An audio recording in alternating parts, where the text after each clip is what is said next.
Sa ngalan ng Ama, at ng Anak, at ng Espiritu Santo. Amen. Aba, Ginoong Maria, Birheng Ina ni Hesukristo, biyaya ng Diyos ang iyong pagkabirhen upang ikay maging marapat na ina ng aming Panginoon. Dahil sa iyong tapat na pakikiisa sa kalooban ng Diyos, ay hindi nabahiran ng anumang kasalanan ang iyong pagkabirhen. Pinaging ganap ito ng grasya ng Diyos sapagkat buong kalayaan mong inako na maging alipin ng Panginoon.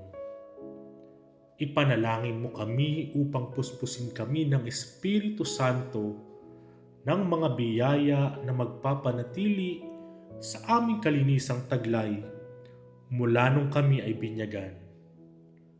Tulungan mo kaming mapanatili ang aming dangal bilang mga anak ng Diyos at samahan mo kami upang maitalaga namin ang aming buhay para kay Jesucristong iyong anak at aming Panginoon.